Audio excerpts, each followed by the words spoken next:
In a time where boxing was rife with corruption and was ruled by organized crime, no fighter more perfectly represented the sweet science's dark age better than the fearsome Sonny Liston. His soulless glare that lacked emotion and his scowl that could crush a man's will to win, the one they called the Night Train, brought an air of menace everywhere he went. And although his name is synonymous with fear, no fighter was more misunderstood and mistreated. Rainy Day Boxing brings you Sonny Liston, a boxing legend. Sonny Liston, I think, was possibly the greatest intimidator of all time. I've seen him stare guys down where they were so scared climbing up the ring steps they could barely get in the ring. Looking at people as though he hated everyone. Looking at writers as though he hated all writers. Sonny Liston, I watched him here in the gym a few months ago, and he can hit a guy in the elbows and just about break his arm.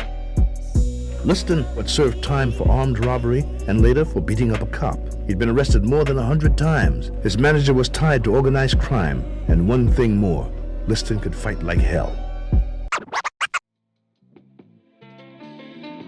Born Charles L. Liston in Arkansas, USA, on an unknown date, Sonny's beginnings were as humble as can be.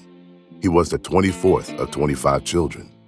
Growing up on a cotton plantation, his father used him as a substitute for a mule. And when he wasn't being worked by his father, he was being whipped by his father, and he had the scars to prove it.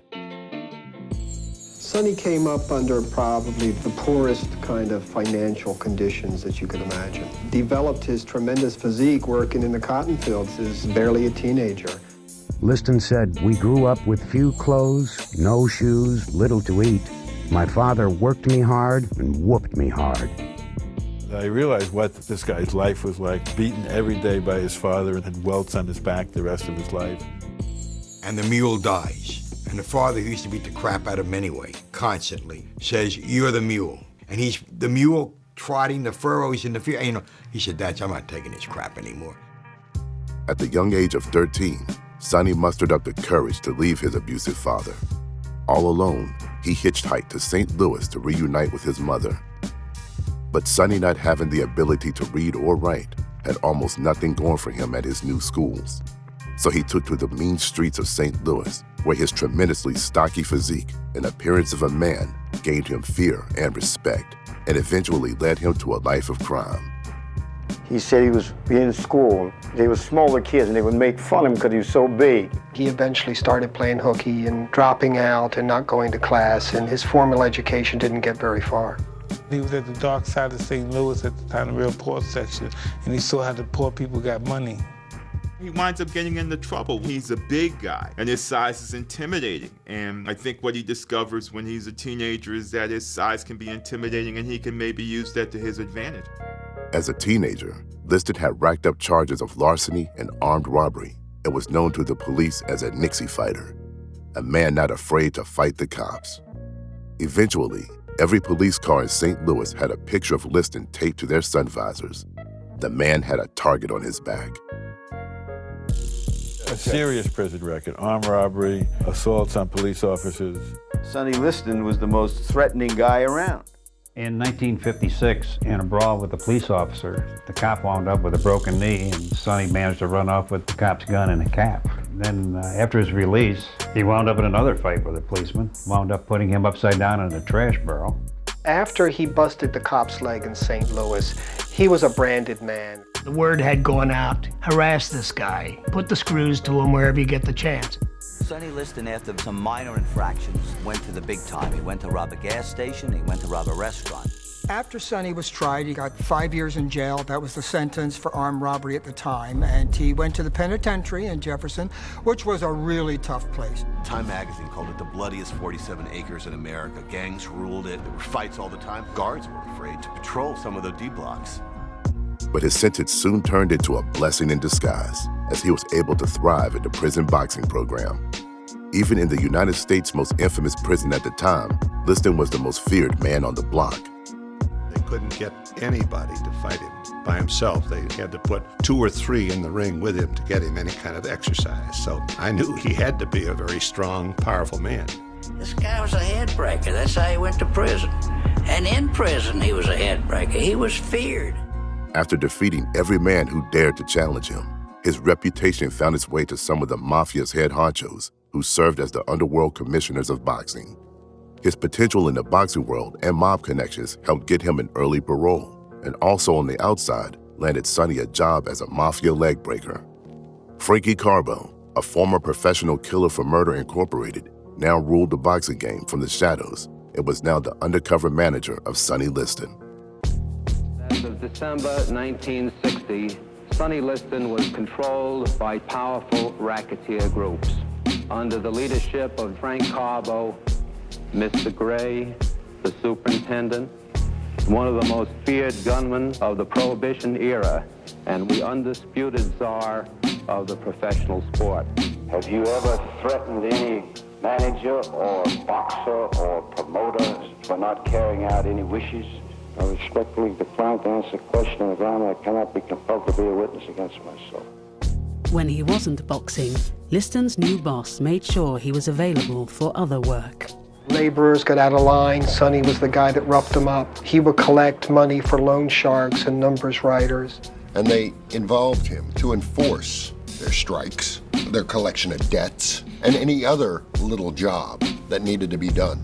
And they knew this guy could knock out anybody if he hit them, and it was just a question of finding the right front managers. The richest prize in sports is the heavyweight championship, and the mob wanted to get back control of the heavyweight title. Liston was matched up against the most avoided, promising heavyweight prospects and obliterated each one of them. Feared Cleveland Williams held the title as the hardest puncher in the division until Liston battered him on 2 separate occasions. It took Sonny only 69 seconds to finish veteran Wayne Bethea and knock out 7 of his teeth. Liston brought in the beginning of the big heavyweights. Previously, the heavyweight crown was held by men who fought under 200 pounds. At 215, Liston was a behemoth compared to his 190-pound counterparts. He had an 84-inch reach and required custom-made gloves to fit his 15-inch sized hands. Thought to have the hardest jab in boxing history, Sonny fought with an innate aggression and lack of pity towards his opponents. The Mafia, known to rig a contest results to their liking, needed not worry with any of Liston's fights. They now controlled the most destructive heavyweight since Jack Dempsey, and the top contenders felt the sting of his punches. Harris gets hit with a left hook and goes down. A prize fight is like a cowboy movie, Liston once gloated. There has to be a good guy and a bad guy. People pay their money to see me lose. Only in my cowboy movie, the bad guy always wins. Westfall has never been knocked off his feet until now. Sonny was one of these classic punchers with either hand, like Lewis, or later like Tyson. He had enormous punching power, and he knocked almost everybody out quickly. Liston switches his attack from the body to the head in a smashing left hook, puts Williams down. Tremendous left jab and a great hook. Sonny really became a force in boxing. Oh, there it was. And this guy could really hit. He knocked the stuffing out of the headgear. When he hit you, it came apart. Johnson catapults to the canvas. Nobody ever hit me like that guy. Every time he hit, he broke something. He broke my nose, my left cheekbone, and gave me 72 stitches. A dynamite combination of punches by Sonny Liston. And McMurray goes down. Sonny Liston belongs among the 5 greatest heavyweights of all time. He had a left jab in front of him, which was probably the best in all heavyweight history. Had the kind of a jab that went through you. And a fast right to the head puts Harris down. Sonny lands a strong overhand right. He had a reputation as a fearsome puncher, a potential rival for heavyweight champion Floyd Patterson. Who do you want to fight in the ring in your next engagement? The man got the title. Mr. Floyd Patterson, currently the heavyweight champion. Despite his underworld allies, Sonny earned a title shot the hard and honest way. He cleared the division in such a violent manner that it was obvious to everyone that Liston was the best in the weight class, and heavyweight champion Floyd Patterson knew it too. Patterson was the darling of wholesome America. Civil rights organizations desired black athletes to be model citizens, to positively represent African Americans. Floyd Patterson was the perfect representation for this cause. Charles Sonny Liston was not. There was an awful lot of controversy at the time whether this morally reckless person, quote unquote, actually was worthy of fighting for the heavyweight championship of the world. We don't really really associate Sonny Liston with the civil rights movement because the civil rights movement didn't associate itself with Sonny Liston. There was a lot of concern about Liston fighting for the title to represent us. He's not the kind of image that we want. You know, this guy's been in prison, he's illiterate, he's got all these connections with these white gangsters, and we don't want that. Everybody knows that the best heavyweight in the world at this time was Charles Sonny Liston. There was no number two. Everybody knew it. The question was he going to be permitted to fight for the title? Well, I've fought all the top contenders, and I've fought my way up to the #1 spot. So what do a man have to do to earn a shot at the title? The champion, Floyd Patterson, was a popular figure. His manager refused to let him fight Liston because of his connections to the mob. Floyd Patterson was sold as kind of the meek, safe, polite Negro, in contrast to Sonny Liston as a menace to civilization, a threat to the cleanliness of sports. Floyd Patterson was invited to the White House by Jack Kennedy. Jack Kennedy urged Patterson to fight Liston and to beat him. Then, in 1962, over the strong objections of his mentor, Cus D'Amato, Patterson signed to defend his title against Charles Sonny Liston. Cassius, in about a month from now, Sonny Liston is going to be trying to get the championship from Floyd Patterson. How do you see this fight? Trying to get Sonny Liston will get it. When Liston goes into the ring, he's booed. Sonny Liston! And Floyd Patterson came into the ring, obviously terrified. And you knew, looking at Floyd Patterson, that it wasn't going to last very long.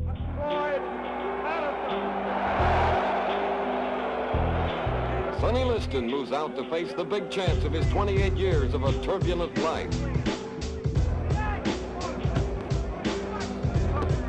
The Liston hook to the head is the first good punch of the fight.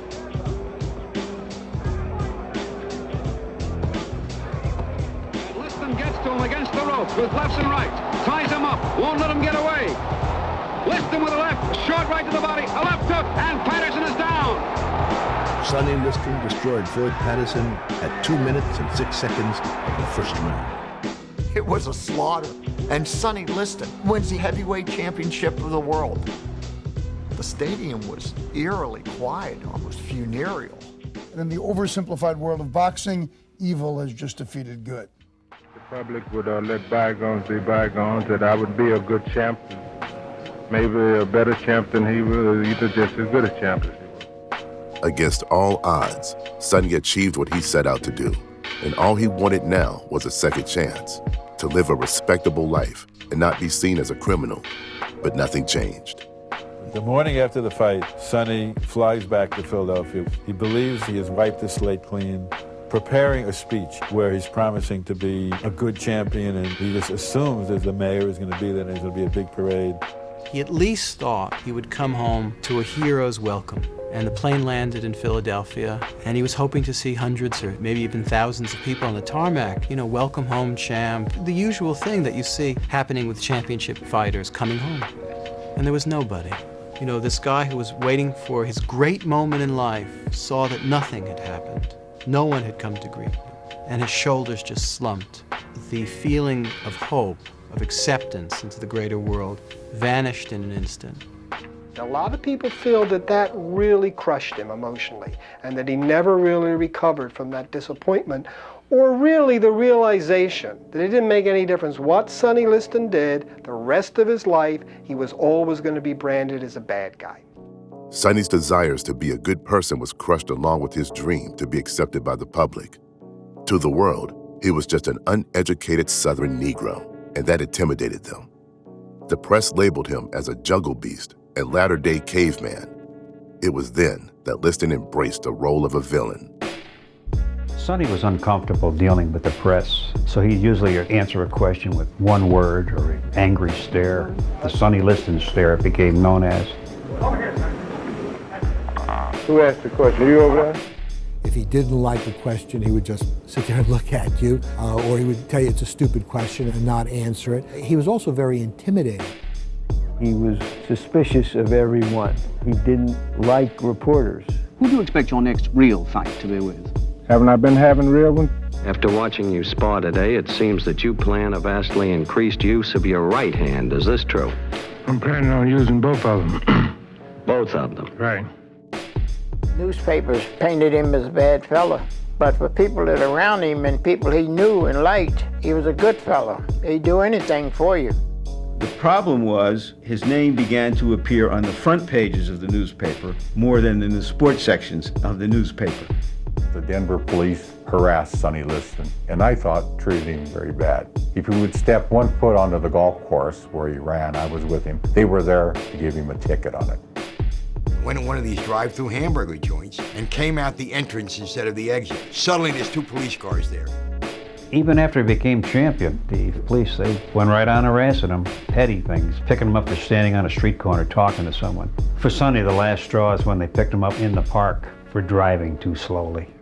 Liston, who was now the champion, if anything, was more disliked now. And I think Patterson, who was deeply beloved, if anything, was now held as a last beacon of hope.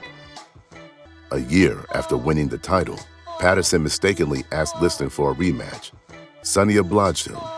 Liston was at the height of his powers, and his aura of invincibility was more imposing than ever. Sonny, what about Floyd Patterson? Is he going to be your next opponent? And if he is, what are you going to do to him? He'll be my next opponent.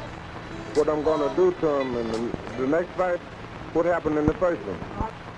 He's getting through underneath, and he's got him going again. Less than a minute gone, and there's the first count. Those are those heavy lefts going through, and the right following up, and this is what's doing the damage. He's tried to fight back Patterson, but the other man has got by far the heavier punch. And he's over again the second time. Going down for the third time. Lightning has struck again in the same round as the first fight. The fight lasted 2 minutes and 10 seconds, reconfirming Liston as the heavyweight champion of the world. Despite the win, Liston was again denied the public acceptance he so badly wanted. The public is not with me now, but they have to swing along until somebody else come along to beat me. But there to interrupt the celebrations was the future of boxing. The loud and promising youngster, Cassius Clay, stormed into the ring and proclaimed that he was the man to beat Liston. And over the coming months, Clay would take pestering to an entirely new level. The bomb is too big, he's too flat-footed, and he's too slow. He had gone to his home and banged on his door in the middle of the night in order to aggravate him. He thought of all these high school stunts that he pulled on him, Sonny, which were demeaning, insulting.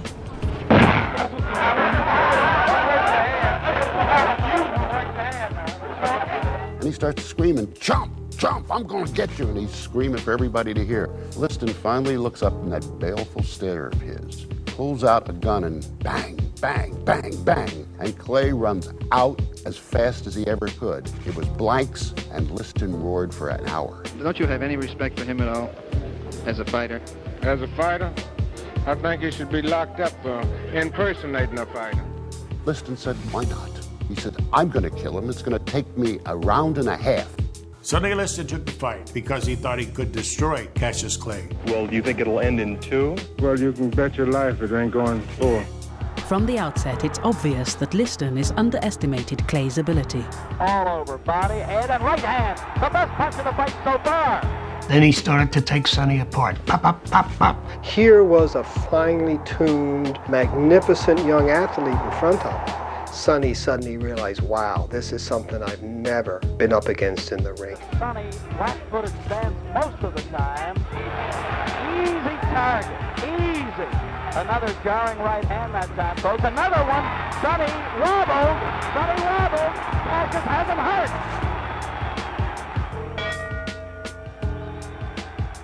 When Liston flopped his butt down on the stool at the end of the 6th round, he said, "That's it." They might be stopping it. That might be all, ladies and gentlemen. Something has happened in Liston's corner. They're not going on.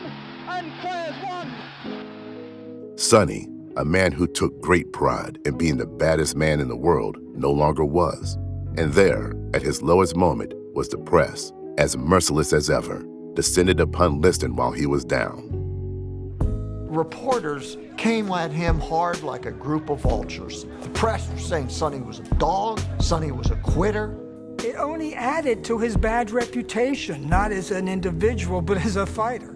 Just quit at the end of the 6th round, claiming a shoulder injury, which nobody believed. And I went back to my corner, The whole glove felt like it was full of water.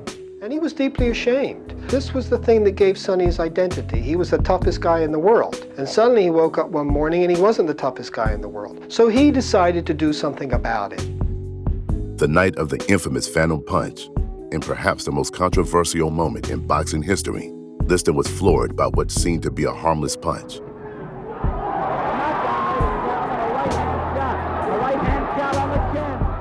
Throughout his career, Sonny had been able to walk through some of the hardest punchers' best shots, but now had been sent to the canvas from a shot where the connection could only be seen in slow motion. From his obvious unwillingness to rise to his feet and his mob connections, rumors of a fix or a dive spread like wildfire. This would be Liston's last fight with a championship on the line. Any chance that Sonny had for another shot at the title was lost in 1969 after he was knocked out by a former sparring partner, Leotis Martin.